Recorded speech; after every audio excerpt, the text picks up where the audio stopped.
السلام عليكم ورحمة الله وبركاته. الحمد لله رب العالمين، الصلاة والسلام على رسوله الأمين وعلى آله وصحبه أجمعين. أما بعد، أعوذ بالله من الشيطان الرجيم. بسم الله الرحمن الرحيم. قال علمها عند الله ربي في كتاب لا يضل ربي ولا ينسى الذي جعل لكم الأرض مهدا وسلك لكم فيها سبلا وأنزل من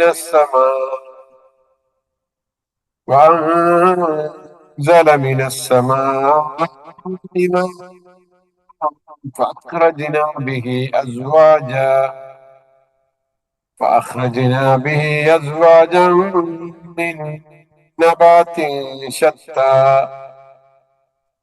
كلوا وارعوا أنعامكم إن في ذلك لآيات لأولي النهى منها خلقناكم وفيها نعيدكم ومنها نخرجكم تارة أخرى. ഏറെ സമാദരണീയരായ സത്യവിശ്വാസികളെ, വിശ്വാസിനികളെ, പ്രിയ നിറഞ്ഞ സഹോദരി സഹോദരങ്ങളെ, അള്ളാഹുവിന്റെ പരിശുദ്ധമായ ഖുർആൻ അതിന്റെ പഠിതാക്കളും പ്രയോക്താക്കളും അതിന്റെ ജീവിതത്തിൽ പുലർത്തുന്നതിനാവശ്യമായ പഠനങ്ങൾ നടത്തുന്നവരുമായ നിങ്ങൾ ഓരോരുത്തരെയും സന്തോഷപൂർവ്വം ഇന്നത്തെ ക്ലാസ്സിലേക്ക് സ്വാഗതം ചെയ്യുകയാണ്. ഇന്ന് വിശുദ്ധ ഖുർആനിലെ 20-ാം അധ്യായം സൂറത്ത് ത്വാഹയുടെ 20-ാമത് ക്ലാസ്സിലാണ് നമ്മളുള്ളത്. 53-ാമത്തെ വചനമാണ് നമുക്ക് ഓതി തുടങ്ങാനുള്ളത്.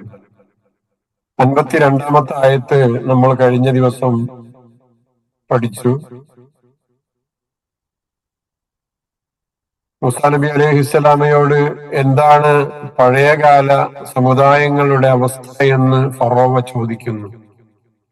അതിന് അദ്ദേഹം മറുപടി പറഞ്ഞു, ഖാല ഇൽമുഹാ ഇൻദ റബ്ബി ലാ യദില്ലു റബ്ബി വലാ യൻസ എന്ന്. അവരുടെ കാര്യം എന്റെ റബ്ബിന്റെ അടുക്കലാണുള്ളത്, അതൊരു ഗ്രന്ഥത്തിലാണുള്ളത്. അവന് ഒരു കാരണവശാലും പിഴവ് സംഭവിക്കുകയില്ല, അവൻ മറന്നു പോവുകയും ഇല്ല. എന്നിട്ട് ആ റബ്ബിനെ ഒന്ന് വിശദമായി പരിചയപ്പെടുത്തുന്ന ആയത്താണ് അടുത്ത 2 ആയത്തുകളിൽ നമ്മൾ കാണുന്നത്. എന്താണത്? الذي جعل لكم الأرض مهدا وسلك لكم فيها سبلا وأنزل من السماء ماء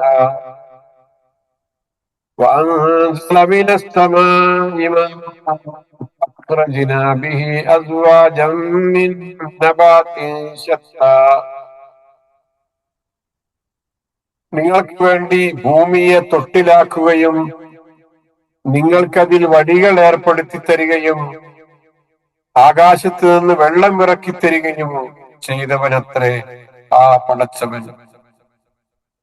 അങ്ങനെ ആ ഭൂമി അതിൽ വെള്ളം ലഭിച്ചത് മൂലം വ്യത്യസ്ത തരത്തിലുള്ള സസ്യങ്ങളുടെ ജോഡികൾ നാം ഉൽപ്പാദിപ്പിക്കുകയും ചെയ്തിരിക്കുന്നു. അല്ലദീ ജഅല ലക്കുമുൽ അർള മഹ്ദൻ, ഭൂമി നിങ്ങൾക്ക് മഹദാക്കി തന്നിരിക്കുന്നു, തൊട്ടിലാക്കി തന്നിരിക്കുന്നു. അവിടെ നിങ്ങൾക്ക് സുബുലൻ, വഴികൾ ഉണ്ടാക്കി തന്നിരിക്കുന്നു. ആ ഭൂമിയിൽ സുബുലുണ്ട്, സബീലുൻ.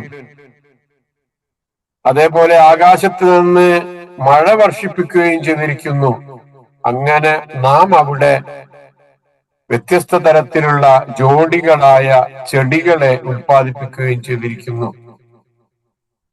അങ്ങനെയുള്ളവനാണ് അള്ളാഹു എന്ന് മൂസാ നബി അലൈഹിസ്സലാം ആ ആളുകൾ ഫറോവയെ പരിചയപ്പെടുത്തി കൊടുക്കുകയാണ്. ആയത്തിന്റെ അർത്ഥത്തിലേക്ക് നമുക്കൊരു ചെറിയ രൂപത്തിൽ ഒന്ന് പരിശോധിച്ചു നോക്കാം. അല്ലദീ, യാതൊരുവൻ, ആരാണോ അവൻ. ഒരു ഇസ്മു മൗസൂൽ എന്ന് പറയും, സംബന്ധ സർവനാമം എന്ന് പറഞ്ഞാല് തൊട്ടു മുമ്പത്തെ ആയത്തിൽ പരാമർശിച്ച റബ്ബി, എന്റെ രക്ഷിതാവ് എന്നതിലേക്ക് മടങ്ങുന്ന ഒരു സർവനാമമാണ്. അല്ലദീ എന്ന് പറഞ്ഞാൽ എന്റെ രക്ഷിതാവ് ആരാണ് എന്ന് നിങ്ങൾക്കറിയണ്ടേ, അവനെ പരിചയപ്പെടുത്തുന്നു എന്നാണ്. ജഅല, അവൻ ആക്കി, അവൻ ഉണ്ടാക്കി, അവൻ സംവിധാനിച്ചു എന്നൊക്കെ അർത്ഥത്തിലാണ് ജഅല എന്ന ഫിഅല് മാദിയായ ഭൂതകാല ക്രിയയായ ജഅലയുടെ അർത്ഥം. ഈ ക്രിയക്ക് സാധാരണയായി രണ്ട് മഫ്ഊലും ബിഹി ഉണ്ടാകും, അതിന് രണ്ട് കർത്താക്കൾ ഉണ്ടാകുമെന്നാണ്. അത് പോട്ടെ, ജഅല എന്നത് രണ്ട് മഫ്ഊലും ബിഹി കിട്ടുന്ന ഒരു വാക്കാണ്. മഹദൻ, ഒരു തൊട്ടിൽ, വിരിപ്പ്, വാസയോഗ്യമായ സ്ഥലം എന്നൊക്കെ അർത്ഥത്തിലാണ് മഹ്ദുൻ എന്ന് പറയുന്നത്.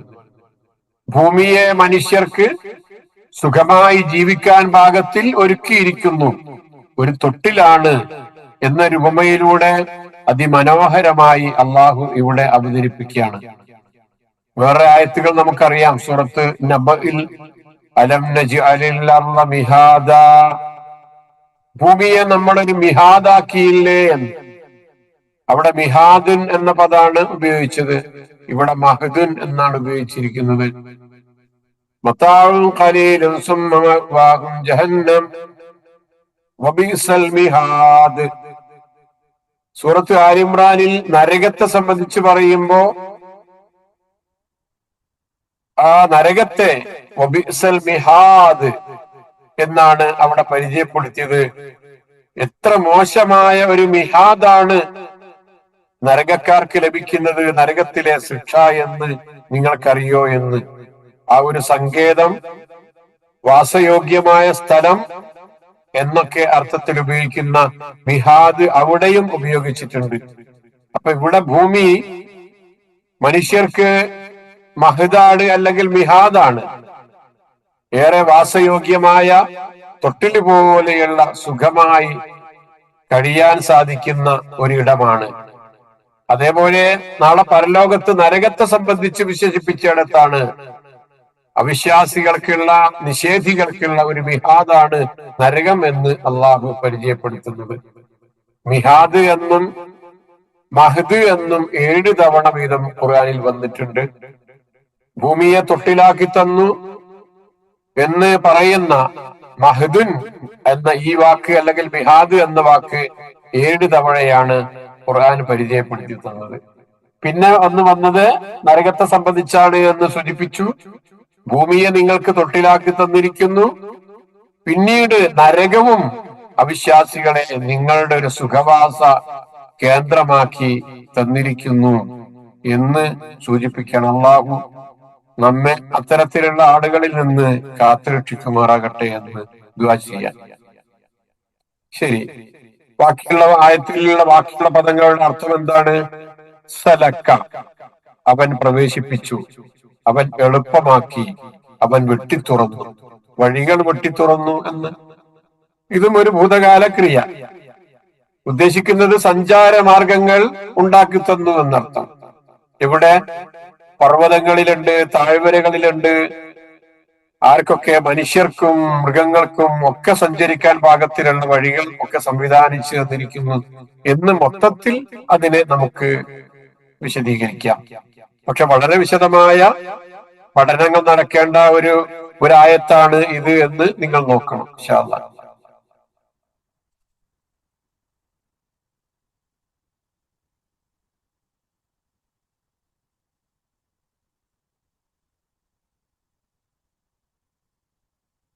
എന്തോ കയറാൻ പറ്റുന്നില്ല. നമ്മൾ മെസ്സേജ് മുർഷിദ ഒന്ന് അവർക്കൊന്ന് അയച്ചു കൊടുത്തു. വീണ്ടും ലിങ്ക് ഒന്ന് അയച്ചു എല്ലാരും കാര്യമല്ല. ഒന്നുകൂടി അയക്കാനാ? ഒന്നുകൂടെ അയച്ചു കൊടുത്താൽ ലിങ്ക് ഒന്നുകൂടെ അയച്ചു കൊടുത്താൽ പ്രയാസങ്ങളൊന്നുമില്ല. അവരുടെ ബുദ്ധിമുട്ടായിരിക്കും. ശരി.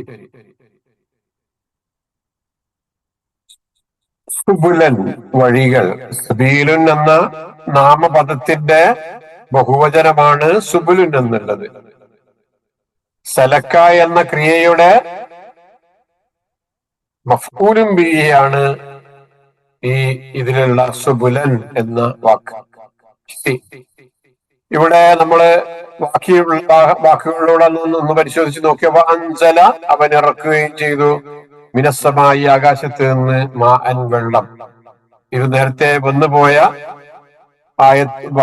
പദങ്ങളാണ്, അതുകൊണ്ട് കൂടുതൽ വിശദീകരിക്കേണ്ടതില്ല എന്ന് മനസ്സിലാക്കുന്നു. ബിഹി, എന്നിട്ട് അതുമൂലം തൽഫലമായി എന്നൊക്കെയാണ്. ഫാ സബബിയ്യ എന്ന് പറയും, കാരണം കാണിക്കുന്ന ഫ എന്ന്. തുടർന്നുണ്ടായ കാര്യം എന്താണ്, എന്തുകൊണ്ടാണ് എന്ന് സൂചിപ്പിക്കാനാണ് ഫ എന്ന് അവിടെ പറഞ്ഞിട്ട് പിന്നെ കാര്യങ്ങൾ വിശദീകരിക്കുന്നത്. അഖ്റജ്ന, നാം പുറപ്പെടുവിച്ചു. ഇതുവരെ പറഞ്ഞത് അവൻ അവൻ ഉണ്ടാക്കി, സലക്ക അവൻ പ്രവേശിപ്പിച്ചു, അൻസല അല്ലെങ്കിൽ അവൻ ഇറക്കി എന്നൊക്കെ പറഞ്ഞ ആ രൂപത്തിൽ നിന്ന് വ്യത്യസ്തമായി ഇവിടെ നാം നാം പുറപ്പെടുവിച്ചിരിക്കുന്നു എന്ന രൂപത്തിലാണ് അള്ളാഹു വിശേഷിപ്പിച്ചിരിക്കുന്നത്.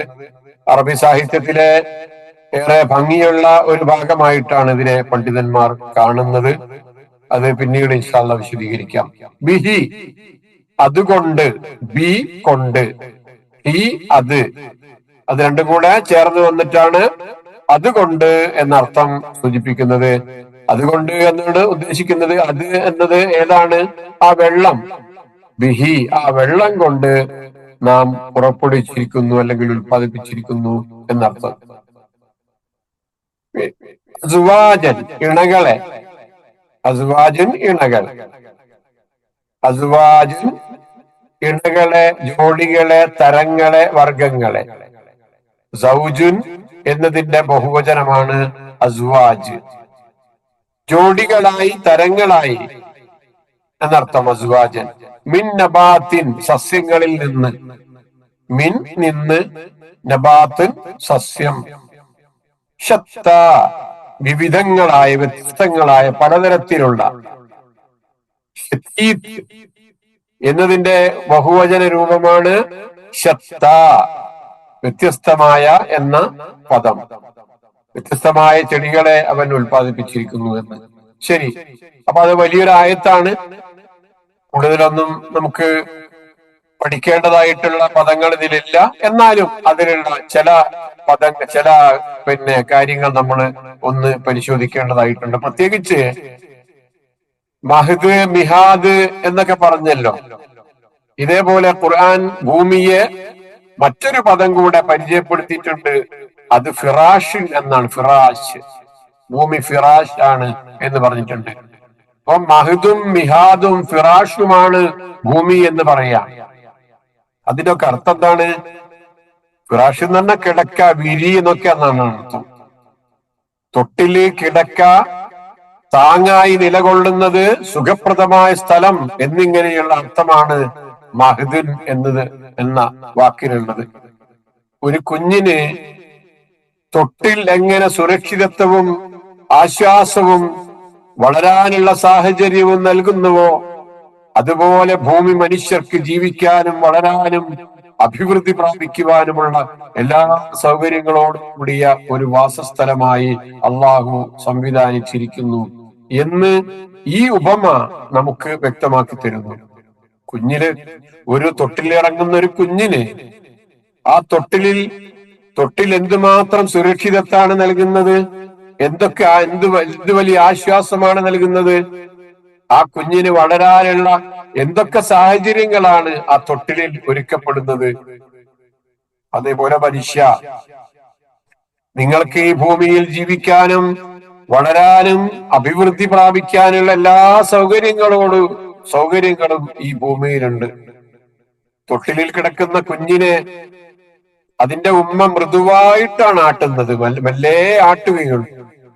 അതേപോലെ ഭൂമി അതിന്റെ ഭ്രമണത്തിലൂടെയും മറ്റും വലിയ കുലുക്കങ്ങളില്ലാതെ പുറത്തേക്ക് തെറിച്ചു പോകാതെ യാണ് ഭൂമി മനുഷ്യനെ ഈ ഭൂമി കറങ്ങിക്കൊണ്ടിരിക്കുന്നത്, അത് ആട്ടിക്കൊണ്ടിരിക്കുന്നത്. ആ തൊട്ടിലായ ഭൂമി മനുഷ്യനെ ഇവിടെ ആട്ടിക്കൊണ്ടിരിക്കുന്നത് എന്ന് വേണമെങ്കിൽ നമുക്ക് അതിനെ സൂചിപ്പിക്കാവുന്നതാണ്. ഞാൻ പറഞ്ഞു ഈ ഭൂമി മഹ്ദാണ് എന്ന് പറഞ്ഞതുപോലെ ഫിറാശുൻ എന്ന് പറഞ്ഞിട്ടുണ്ട് എന്ന് നമ്മൾ സൂചിപ്പിച്ചു. അല്ലദീ ജഅല ലക്കുമുൽ അർള ഫിറാശൻ, ഈ ഭൂമിയെ നിങ്ങൾക്ക് ഒരു വിരിപ്പാക്കി തന്നിരിക്കുന്നു.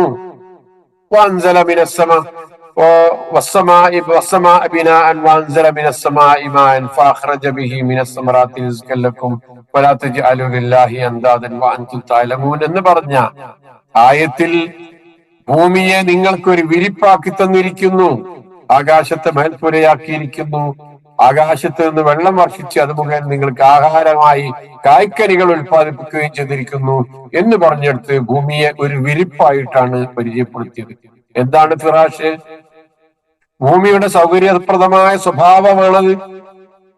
ഒരു വിരിപ്പ് പോലെ മനുഷ്യർക്ക് വസിക്കാനും പ്രവർത്തിക്കാനും അനുയോജ്യമായ ഒരിടം. ഭൂമിയെ മനുഷ്യർക്ക് സുഖമായി ജീവിക്കാനും പ്രവർത്തിക്കാനും യാത്ര ചെയ്യാനും കൃഷി ചെയ്യാനും പാർപ്പിടങ്ങൾ ഉണ്ടാക്കാനും ഒക്കെ പറ്റുന്ന രൂപത്തിൽ ആണ്, ഒരു വിരിപ്പ് പോലെയാണ് മനുഷ്യന് വിധാനിച്ചു കൊടുത്തിരിക്കുന്നത് എന്ന്. എന്ത് വലിയ അനുഗ്രഹമാണെന്ന് ആലോചിച്ചു നോക്കൂ. ഒരു തൊട്ടിലിന്റെ ആശ്വാസവും സുരക്ഷിതത്വവും ഒരു വിരിപ്പിന്റെ സുഖവും സന്തോഷവും മനുഷ്യന് എന്തും ചെയ്യാൻ സാധ്യമാകുന്ന വിധത്തിൽ അവന് യാത്ര ചെയ്യാം, അവന് പ്രവർത്തിക്കാം, അവന് കൃഷി ചെയ്യാം, അവന് പാർപ്പിടങ്ങൾ ഉണ്ടാക്കാം, എല്ലാം പറ്റുന്ന രൂപത്തിലാണ് ഈ ഭൂമിയെ അള്ളാഹു സംവിധാനിച്ചിരിക്കുന്നത് എന്ന് അള്ളാഹു പ്രത്യേകം എടുത്തു പറയാണ്. നോക്കൂ നിങ്ങൾ, പ്രവാചകൻ സല്ലല്ലാഹു അലൈഹി വസല്ലമ ഈ ഭൂമിയെ ഒന്നുകൂടെ വിശദീകരിച്ചു വന്നു. അള്ളാഹു ഇതൊരു തൊട്ടിലാണ്, വിരിപ്പാണ് എന്നൊക്കെ പറഞ്ഞു തന്നു. പ്രവാചകൻ സല്ലല്ലാഹു അലൈഹി വസല്ലമ മറ്റൊരു കാര്യം കൂടെ നമ്മളെ പഠിപ്പിച്ചു. ജുഇലത്ത് ലിയൽ അർളു മസ്ജിദൻ വതഹൂറൻ, ഭൂമിയെ നമസ്കാര സ്ഥലമായും ശുദ്ധീകരണത്തിനുള്ള ഉപാധിയായും അള്ളാഹു നിശ്ചയിച്ചു തന്നിട്ടുണ്ട് എന്റെ സമുദായത്തിന് വേണ്ടി എന്ന്. പ്രവാചകൻ ഭൂമിയുടെ പ്രാധാന്യത്തെക്കുറിച്ചും അതിലെ അള്ളാഹുവിന്റെ അനുഗ്രഹങ്ങളെ കുറിച്ചും ഒക്കെ പറഞ്ഞ വേറെയും ഹദീസുകളുണ്ട്. ഭൂമി ഒരു വിശ്വാസിയുടെ ആരാധനാലയം കൂടിയാണെന്നാണ് പ്രവാചക സല്ലല്ലാഹു അലൈഹി വസല്ലമ ഇവിടെ പഠിപ്പിച്ചത്. എവിടെ സമയം കിട്ടിയാലും, നിങ്ങൾ നമസ്കാരത്തിന്റെ സമയമായാൽ നിങ്ങൾക്ക് എവിടെ സ്ഥലം കിട്ടിയാലും സമയം കിട്ടിയാലും അവിടെ നമസ്കരിക്കാനുള്ള അനുവാദമുണ്ട്. ഭൂമിയുടെ ഏത് ഭാഗത്ത് വെച്ചും നിങ്ങൾക്ക് നമസ്കരിക്കാവുന്നതാണ്. പള്ളി തന്നെ വേണമെന്നില്ല, വീട് തന്നെ വേണമെന്നില്ല, അതേപോലെ സൗകര്യപ്രദമായ സ്ഥലങ്ങൾ തന്നെ തേടിപ്പോകണമെന്നില്ല. പുറത്ത് മരുഭൂമിയിലാകുമ്പോ, മണ്ണിലാകുമ്പോ, പുല്ലിലാകുമ്പോ, മലയിലാകുമ്പോ, മലഞ്ചെരുവിലാകുമ്പോ ഒക്കെ നിങ്ങൾക്ക് നമസ്കരിക്കാൻ, അള്ളാഹുവിനെ ഓർക്കാൻ, അവന് വേണ്ടി ഈ പ്രധാനപ്പെട്ട ഒരു ആരാധനാകർമ്മം നിർവഹിക്കാനുള്ള ആ സൗകര്യം നിങ്ങൾക്ക് ലഭിക്കേണ്ട. അത്ര വിശാലമാണ് മതത്തിന്റെ കാര്യങ്ങൾ. അങ്ങനെ വിശാലമാണ് ഭൂമിയിലെ സൗകര്യങ്ങൾ ഓരോന്നും. എന്നും പ്രവാചകൻ സല്ലല്ലാഹു അലൈഹി വസല്ലം പഠിപ്പിച്ചത് ഏറെ അനുഗ്രഹമാണ് എന്ന് മാത്രം സൂചിപ്പിക്കുകയാണ്. ഭൂമിയുടെ ഘടന എന്താണ്? ഇനി നമ്മൾ ഭൂമിയെ സംബന്ധിച്ച് പറഞ്ഞത് ഒരു തൊട്ടിലാണ്, മനുഷ്യർക്ക് എല്ലാ നിലക്കുള്ള ആശ്വാസവും സമാധാനവുമാണ് എന്നൊക്കെ പറഞ്ഞു. ഭൂമിയുടെ ഘടനയും അതിലെ സാഹചര്യങ്ങളും ഒക്കെ മനുഷ്യരെ ജീവൻ നിലനിർത്താൻ എത്രത്തോളം അനുയോജ്യമാണെന്ന് നമ്മൾ ആലോചിച്ച് നോക്കൂ. ഇതിലെ അന്തരീക്ഷം, അതിന് ഓക്സിജൻ, നൈട്രജൻ തുടങ്ങിയ ജീവൻ ആവശ്യമായ വാതകങ്ങൾ അത് കൃത്യമായ അനുപാതത്തിൽ ഇവിടെ അള്ളാഹു നിലനിർത്തിയിട്ടുണ്ട്. ഹാനികരമായ അൾട്രാവയലറ്റ് രശ്മികളിൽ നിന്ന് നമ്മെ സംരക്ഷിക്കുന്ന ഓസോൺ പാളികൾ അന്തരീക്ഷത്തിന്റെ മുകളിലുണ്ട്. ഭൂമിയുടെ അന്തരീക്ഷം ഒരു സംരക്ഷണ കവചം പോലെയാണ്. സൂര്യനിൽ നിന്നുള്ള ഹാനികരമായ അൾട്രാവയലറ്റ് രശ്മികളെ ഓസോൺ പാളി തടഞ്ഞു നിർത്തുന്നു. ബഹിരാകാശത്ത് നിന്നുള്ള ഉൽക്കകളെയും മറ്റും കത്തിച്ചു കളയുന്നു. തൊട്ടിലിൽ ഒരു കുഞ്ഞിനെ വയ്ക്കുന്ന സംരക്ഷണം പോലെ. ആ തൊട്ടിലേക്ക് ഉപദ്രവങ്ങളൊന്നും ഏൽക്കില്ല. അതൊരു സുഖസുന്ദരമായ കാലാവസ്ഥയിലാണ് ഒരുക്കിയിട്ടുള്ളത്. അതേപോലെ മുകളിൽ നിന്നോ ചുറ്റുഭാഗങ്ങളിൽ നിന്ന് വരുന്ന എല്ലാ തരത്തിലുള്ള ഹാനികരമായ സംഗതികളെ മുഴുവനും മനുഷ്യന് സംരക്ഷണമായിക്കൊണ്ട് ഓസോൺ പാളി എന്ന സംരക്ഷണ കവചം നൽകിയിട്ടുണ്ട്.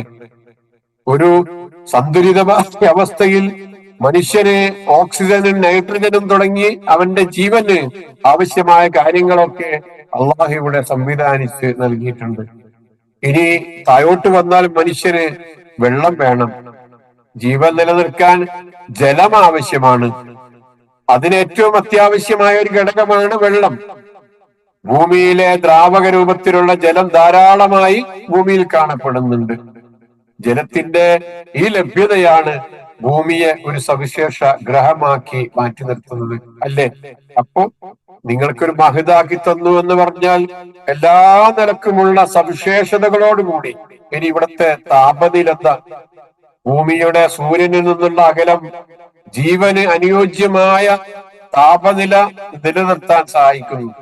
സൂര്യൻ ഒന്ന് ഇപ്പോഴുള്ള അവസ്ഥയിൽ നിന്ന് ഒന്ന് അങ്ങോട്ടോ എന്ന് ഇങ്ങോട്ടോ മാറിയിരുന്നെങ്കിൽ ഭൂമിയിൽ ജീവൻ നിലനിൽക്കാൻ സാധ്യമാകുമായിരുന്നില്ല.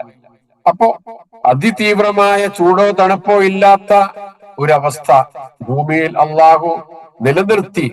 അപ്പോ സൂര്യനിൽ നിന്നുള്ള കൃത്യമായ അകലം അന്തരീക്ഷത്തിന്റെ ഈ ഗ്രീൻ ഹൗസ് പ്രഭാവം എന്നിവ ഇതിന് ഒക്കെ സഹായിക്കുന്നു.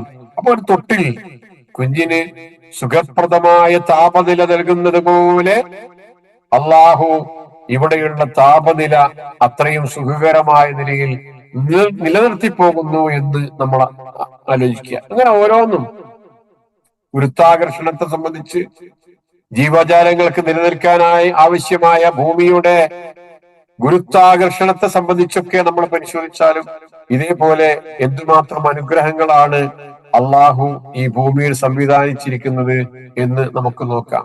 ഇനി ഇങ്ങനെ ഓരോന്നോരോന്ന് ഭൂമിയുടെ ചലനത്തെ സംബന്ധിച്ച്, രാവും പകലുണ്ടാകുന്നതിനെ സംബന്ധിച്ച്, ഇവിടെ അതേപോലെ സൂര്യനെ ചുറ്റുന്നതിലൂടെ ഭൂമി സൂര്യനെ ചുറ്റുന്നതിലൂടെ ഉണ്ടാകുന്ന ഈ കാലാവസ്ഥാ മാറ്റങ്ങൾ ഓരോന്നും ഒക്കെ നമ്മൾ പരിശോധിക്കുമ്പോൾ ഒക്കെ തൊട്ടിലിന്റെ നമ്മൾ തൊട്ടിലാട്ടുമ്പോൾ ഉണ്ടാകുന്ന ആ മൃദുലമായ ഒരു ചലനം പോലെയാണ് ഭൂമിയിൽ എല്ലാ സംഗതികളും അനുഭവപ്പെടുന്നത് എന്ന് നമുക്ക് കണ്ടെത്താൻ സാധിക്കുന്നതാണ്. ഈ ഭൂമിയുടെ താഴോട്ടുള്ള പാളികൾ, ഭൂമിക്കടിയിലോട്ട് പോയാൽ എന്താ അവസ്ഥ? ഭൂമിയുടെ പുറംപൊളി സസ്യങ്ങൾ വളരാനും ജീവജാലങ്ങൾക്ക് വസിക്കാനും അനുയോജ്യമായ മണ്ണും പാറകളും ഒക്കെയാണ്. ഭൂമിയുടെ ഏറ്റവും മുകളിലുള്ള ആ പാളി അവിടെ സസ്യങ്ങൾ വളരാൻ അനുയോജ്യമായ വിധത്തിലാണ്, ജീവജാലങ്ങൾക്ക് വസിക്കാൻ ആവശ്യമായ വിധത്തിലാണ്. ഭൂമിയുടെ അകക്കാമ്പിലാണെങ്കിലോ അതിലെ അതിശക്തമായ താപം ഭൂമിശാസ്ത്രപരമായ ഒരുപാട് കാര്യങ്ങളെ സംബന്ധിച്ച് നമുക്ക് മനസ്സിലാക്കി തരുന്ന സംഗതികളാണ് ആ ഭൂമിയുടെ അകക്കാമ്പുകളെ സംബന്ധിച്ച്. അങ്ങനെ ഓരോന്നും. ഇനി ഭൂമിയിലെ വിഭവങ്ങൾ പരിശോധിച്ചാൽ മനുഷ്യന് ഭക്ഷണം, പാർപ്പിടം, ഊർജം എന്നിവയ്ക്ക് ആവശ്യമായ എല്ലാ കാര്യങ്ങളും ഭൂമിയിലുണ്ട്. ഇങ്ങനെ ഒക്കെ നമ്മൾ ഭൂമിയെ വിശദീകരിച്ചു പോകുമ്പോൾ ഒരു ജീവനുള്ള തൊട്ടിലാണ് കേട്ടോ ഈ ഭൂമി. നിങ്ങൾക്ക് അപകടങ്ങളൊന്നും വരാതെ ആവശ്യമായ കാര്യങ്ങളെ മുഴുവനും നൽകി കൃത്യമായ കാലാവസ്ഥാ സംവിധാനങ്ങൾ ഒരുക്കി നിങ്ങൾക്ക് ജീവിക്കാൻ ആവശ്യമായ എല്ലാ സൗകര്യങ്ങളും ചെയ്തു തന്ന ഒരു തൊട്ടിലിനെ പോലെ നിങ്ങൾക്ക് ഭൂമിയെ കാണാവുന്നതാണ്. ഒരു തൊട്ടിലിൽ ഒരു കുഞ്ഞിനെ ആട്ടിക്കൊണ്ടിരിക്കുന്നത് പോലെ, ഒരു തൊട്ടിൽ ഒരുക്കുന്നത് പോലെ കുഞ്ഞിന്റെ ആവശ്യങ്ങൾ പൂർണ്ണമായി മനസ്സിലാക്കിയ ശേഷമാണ് അതേപോലെയാണ് അള്ളാഹു ഈ ഭൂമി മനുഷ്യന് വാസയോഗ്യമാക്കിയത്. ഒരു തൊട്ടിലൊരുക്കുമ്പോ ആ കുഞ്ഞിന്റെ ആവശ്യങ്ങൾ പൂർണ്ണമായി മനസ്സിലാക്കിയ ശേഷമാണല്ലോ അങ്ങനെ ഒന്നുണ്ടാക്കുക. അതുപോലെ മനുഷ്യന്റെയും മറ്റു ജീവജാലങ്ങളുടെയും ആവശ്യങ്ങൾ പൂർണ്ണമായി അറിയുന്ന ഒരു ശക്തിയാണ്, ഒരു സൃഷ്ടാവാണ് ഈ ഭൂമിയെ വാസയോഗ്യമാക്കി തന്നിരിക്കുന്നത് എന്ന് നമുക്ക് കണ്ടെത്താൻ സാധിക്കുന്നു. ഇവിടെ ജീവൻ നിലനിൽക്കാൻ ആവശ്യമായ ഓരോ സംഗതികളെയും നാം എടുത്തു പരിശോധിക്കുമ്പോൾ അത്തരത്തിലുള്ള പടച്ചവന്റെ അതിമഹത്തായ സംവിധാനത്തെ സംബന്ധിച്ച് മനസ്സിലാക്കാൻ ഭൂമി എത്രയധികം കൃത്യതയോടെയും സൗകര്യങ്ങളോടെയും ഒരുക്കിയിരിക്കുന്നത് അള്ളാഹുവിന്റെ കഴിവിന്റെയും മനുഷ്യരോടുള്ള കാരുണ്യത്തിന്റെയും ഏറ്റവും വലിയ തെളിവാട്ടോ.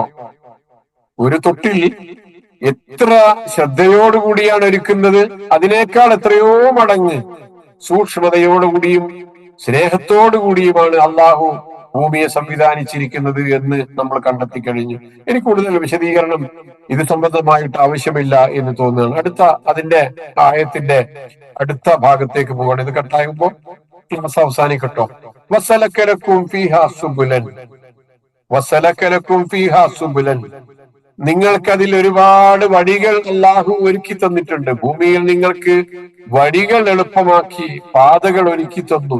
മനുഷ്യർക്ക് യാത്ര ചെയ്യാൻ വഴികൾ വേണം, സഞ്ചരിക്കാൻ. ഭൂമിയിൽ എന്തൊക്കെ വഴികളാണ് ഒരുക്കി തന്നത്, ഭൗതികമായ എന്തൊക്കെ വഴികളാണുള്ളത്. കൂറ്റൻ പർവ്വത നിരകൾക്കിടയിലൂടെ സഞ്ചരിക്കാൻ കഴിയുന്ന തായ്വരകൾ, ചുരങ്ങൾ അള്ളാഹു സൃഷ്ടിച്ചു. അല്ലെങ്കിൽ ഭൂമി മുഴുവനും സഞ്ചാരയോഗ്യമല്ലാത്ത പർവ്വതങ്ങളായിരുന്നെങ്കിൽ ഒരിടത്ത് നിന്ന് മറ്റൊരിടത്തേക്ക് എങ്ങനെ മനുഷ്യന് എത്തിച്ചേരാൻ സാധിക്കുമായിരുന്നു? നദികൾ നദികൾ സ്വാഭാവികമായ ജലപാതകളാണ്. നദികളിലുണ്ട് വഴികൾ.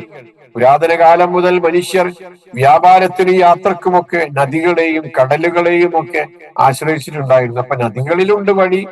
ഭൂമിയിലെ ഈ പർവ്വത നിരകൾക്കിടയിലൂടെ ഒക്കെയുള്ള ഈ വഴികൾ, വിശാലമായ സമതലങ്ങളും മരുപ്പച്ചകളും ഒക്കെ മനുഷ്യർക്ക് സഞ്ചരിക്കാനും താമസിക്കാനും കൃഷി ചെയ്യാനും ഒക്കെ വഴികൾ ഒരുക്കിയിട്ടുണ്ട്. എന്തൊക്കെ തരത്തിലുള്ള വഴികളാണ്! ഒരു കുഞ്ഞിന് സുരക്ഷിതത്വവും സൗകര്യവും നൽകുന്ന തൊട്ടിൽ പോലെ മനുഷ്യനെ ജീവിക്കാനും സഞ്ചരിക്കാനും ആവശ്യമായ എല്ലാ സൗകര്യങ്ങളോടും ഇവിടെ അള്ളാഹു നൽകിയിട്ടുണ്ട്. ഒരു കുഞ്ഞിന് സുരക്ഷിതത്വം നൽകുന്ന ഒരു തൊട്ടിൽ പോലെയാണ് ഭൂമി എന്ന് പറഞ്ഞു. ആ ഭൂമിയിൽ മനുഷ്യൻ സഞ്ചരിക്കാൻ അവൻ ആവശ്യമായ എല്ലാ സൗകര്യങ്ങളോട് കൂടിയിട്ടുള്ള രൂപത്തിലാണ് അള്ളാഹു സംവിധാനിച്ചിരിക്കുന്നത് എന്നാണ് രണ്ടാമതായി ഇവിടെ ഫറോവയെ മൂസാ നബി അലൈഹി ഇസ്ലാം കേൾപ്പിക്കുന്ന സംഗതി. സുബുലൻ, വഴികൾ എന്നത് ഭൗതിക പാതകളെ മാത്രമല്ല, മറ്റു പല കാര്യങ്ങളെയും സംബന്ധിച്ച് നമുക്ക് മനസ്സിലാക്കി തരുന്നു എന്ന് പണ്ഡിതന്മാർ വ്യാഖ്യാനിക്കുന്നുണ്ട്. എന്തൊക്കെയാണ് ആ വഴികൾ? ഉപജീവനത്തിന്റെ വഴികളുണ്ട്. മനുഷ്യർക്ക് ജീവിക്കാൻ ആവശ്യമായ ഉപജീവന മാർഗങ്ങൾ എന്ന് പറയാറില്ലേ? ഉപജീവന മാർഗങ്ങൾ ഇവിടെയുണ്ട്. കൃഷി ചെയ്യാം, അതൊരു വഴിയാണ്. കച്ചവടം ചെയ്യാം, മറ്റൊരു വഴിയാണ്. വ്യവസായം, ഖനനം എന്നിങ്ങനെ വിവിധ തൊഴിലുകളിലൂടെയും മാർഗങ്ങളിലൂടെയും മനുഷ്യൻ അവന്റെ ആവശ്യങ്ങൾ കണ്ടെത്തുന്നു. അപ്പൊ സുബിൽ എന്ന് പറഞ്ഞതിനർത്ഥം മനുഷ്യന് ജീവിക്കാൻ ആവശ്യമായ ഒരുപാട് വഴികൾ, ഒരുപാട് സാധ്യതകൾ അള്ളാഹു തുറന്നു തന്നിരിക്കുന്നു എന്ന്. മറ്റൊരു നിലക്കും അതിനൊക്കെ നമുക്ക് കാണാം. സന്മാർഗത്തിന്റെ വഴികൾ, ഭൗതികമായ വഴികൾ ഒരുക്കിയതുപോലെ മനുഷ്യന് സൃഷ്ടാവിലേക്ക് എത്താനുള്ള ആത്മീയവും ധാർമ്മികവുമായ വഴികളും അള്ളാഹു പ്രവാചകന്മാരിലൂടെ വേദഗ്രന്ഥങ്ങളിലൂടെ ഒക്കെ കാണിച്ചിട്ടുണ്ട്. ഒരുപാട് വഴികൾ. പഠിച്ച അള്ളാഹുലേക്ക് എത്താനുള്ള എന്തൊക്കെ വഴികളാണുള്ളത്? പ്രവാചകന്മാർ വന്നു, മനുഷ്യരോട് സംസാരിച്ചു. വേദഗ്രന്ഥങ്ങൾ നൽകി മനുഷ്യരോട് സംസാരിച്ചു. അങ്ങനെ ഒരുപാട് നന്മയുടെ വഴികളിലൂടെ അള്ളാഹു മനുഷ്യർക്ക് ഈ ഏറ്റവും ഉത്തമമായ മാർഗം ഏതാണ്, വഴി ഏതാണ് എന്ന് കണ്ടെത്താൻ അവന് സാധ്യമായി എന്നാണ്. അപ്പോ ഭൗതിക പാതകൾ മാത്രമല്ല, മറ്റു പല കാര്യങ്ങളെയും ഈ സുബുലൻ എന്ന വാക്ക് അത് സൂചിപ്പിക്കുന്നുണ്ട് എന്ന് ആണ് പണ്ഡിതന്മാർ വിശദീകരിക്കുന്നത് എന്ന് പറഞ്ഞു. അതേപോലെ അറിവിന്റെയും നാഗരികതയും വഴികളുണ്ട്. യാത്ര ചെയ്യാനും പരസ്പരം ബന്ധപ്പെടാനും സാധിക്കുന്നത് കൊണ്ടാണ് മനുഷ്യർക്കിടയിൽ അറിവും സംസ്കാരവും കൈമാറ്റം ചെയ്യപ്പെടുന്നത്. ഇവിടെ മനുഷ്യർക്ക് സഞ്ചരിക്കാൻ സാധിക്കുന്നു, അവര് ബന്ധപ്പെടാൻ കഴിയുന്നു. അതുകൊണ്ട് അവർക്കിടയിൽ അറിവുണ്ടാകുന്നു, സംസ്കാരമുണ്ടാകുന്നു. ഒരുപാട് നാഗരികതകൾ, ഒരുപാട് സംഗതികൾ മനുഷ്യർക്കിടയിൽ ഉണ്ടായിക്കൊണ്ടിരിക്കുന്നു. ഈ ആശയവിനിമയത്തിന്റെ പാതകൾ, ഇന്റർനെറ്റിന്റെ ലോകം, അതൊരു വഴിയാണ്. ഇന്റർനെറ്റ് എന്ന് പറയുന്നത് ഒരു വഴിയാണ്, ഒരു സുബീലാണ്. അതേപോലെ മനുഷ്യന് ബന്ധപ്പെടാൻ പറ്റാവുന്ന മൊബൈലും മറ്റു സംവിധാനങ്ങളും ഒക്കെ വിവിധ തരത്തിലുള്ള വഴികളാണ്. ഇങ്ങനെയൊക്കെ അള്ളാഹു ഈ ഭൂമുഖത്ത് വ്യത്യസ്തമായ വഴികൾ നൽകിയിട്ടുണ്ട് എന്നിങ്ങനെയൊക്കെ നമുക്ക് കണ്ടെത്താൻ സാധിക്കുന്നതാണ്. ഇനി നോക്കൂ, ആധുനികമായ അറിവുകളുടെ വെളിച്ചത്തിൽ ഈ ആയത്തിന് നമുക്ക് ഇതിലും കൂടുതൽ ആഴത്തിലുള്ള അർത്ഥങ്ങൾ കണ്ടെത്താൻ സാധിക്കും. നമ്മൾ ഇന്ന് എഐയുടെ കാലഘട്ടത്തിലാണ്. അപ്പൊ അവിടെ ഇത്തരത്തിലുള്ള പുതിയ ചിന്തകൾ വെച്ചുകൊണ്ട് നമ്മൾ ഈ ആയത്തിനെ പഠന വിധേയമാക്കുമ്പോൾ ഭൂമിശാസ്ത്രപരമായ ഒരുപാട് അത്ഭുതങ്ങൾ, നമ്മുടെ ആധുനിക ഭൂമിശാസ്ത്രം നമ്മൾ പഠിക്കുമ്പോൾ ഭൂമിയുടെ നദികളുടെ ശൃംഖല, പർവ്വതനിരകളുടെ രൂപീകരണം, കാലാവസ്ഥാ വ്യതിയാനങ്ങൾ എന്നിവയെല്ലാം എത്ര സങ്കീർണവും കൃത്യവുമായാണ് പ്രവർത്തിക്കുന്നതെന്ന് നമുക്ക് മനസ്സിലാക്കാൻ സാധിക്കുന്നു. ഇവയെല്ലാം യാദൃച്ഛികമായി സംഭവിച്ചതല്ല, മറിച്ച് മനുഷ്യന്റെ ജീവന്റെ നിലനിൽപ്പിനും മനുഷ്യന്റെ സഞ്ചാരത്തിനും അനുയോജ്യമായ രൂപത്തിലുള്ള രൂപകൽപ്പന ചെയ്യപ്പെട്ടതാണ് ഈ ഭൂമിയിലുള്ള ഓരോ വ്യത്യാസങ്ങൾ, കാലാവസ്ഥാ വ്യത്യാസങ്ങൾ, പർവ്വത നിരകളുടെ രൂപീകരണം, ഭൂമിയിലുള്ള ഈ നദികളും പിന്നെ പുഴകളും ഒക്കെ അതിന്റെ ഒക്കെ ശൃംഖലകൾ എന്നിങ്ങനെ നമുക്ക് മനസ്സിലാക്കാം. ഇവിടെ വഴികൾ എന്നത് ജീവജാലങ്ങൾക്കിടയിലുള്ള പരസ്പര ആശ്രയം, അതിന്റെ കണ്ണികളെയും സൂചിപ്പിക്കാമെന്നാണ്. ഭക്ഷ്യ ശൃംഖല എന്ന് പറയാറില്ലേ, ഫുഡ് ചെയിൻ എന്ന് പറയാറില്ലേ. പരാഗണം നടത്തുന്ന ജീവികൾ, അവയുടെ സഞ്ചാരപാതകൾ, ദേശാടന പക്ഷികളുടെ വഴികൾ, അങ്ങനെ നമ്മൾ ഓരോന്ന് നോക്കുമ്പോ ഓരോന്ന് സഞ്ചരിക്കുന്ന വഴികളുണ്ട്. ഇങ്ങനെ അള്ളാഹു ഈ ഭൂമിയിൽ മനുഷ്യന്റെ നിലനിൽപ്പിന് ആവശ്യമായി എന്തൊക്കെ വഴികളാണ് നൽകിയത്. ദേശാടന പക്ഷികൾക്ക് അവയുടേതായ വഴികൾ, അതേപോലെ പരാഗണം നടത്തുന്ന ജീവികൾക്ക് അവയുടേതായ വഴികൾ, അങ്ങനെ ഓരോന്നിനും അള്ളാഹു കൃത്യമായ വഴികൾ നൽകിയത് അതൊരു വളരെ ആസൂത്രിതമായ സംവിധാനത്തോടു കൂടിയാണ് എന്ന് നമുക്ക് കണ്ടെത്താൻ സാധിക്കും. ഇന്നത്തെ ലോകത്ത് വഴികൾ എന്നതിന് പുതിയ അർത്ഥങ്ങളുണ്ടല്ലോ. റോഡുകൾ, റെയിൽപാതകൾ, കപ്പൽ മാർഗങ്ങൾ, വിമാന റൂട്ടുകൾ എന്നൊക്കെ പറയുന്നത് വഴികളാണ്. അള്ളാഹു ഒരുക്കി തന്ന വഴികളാണ് ഇവിടെ.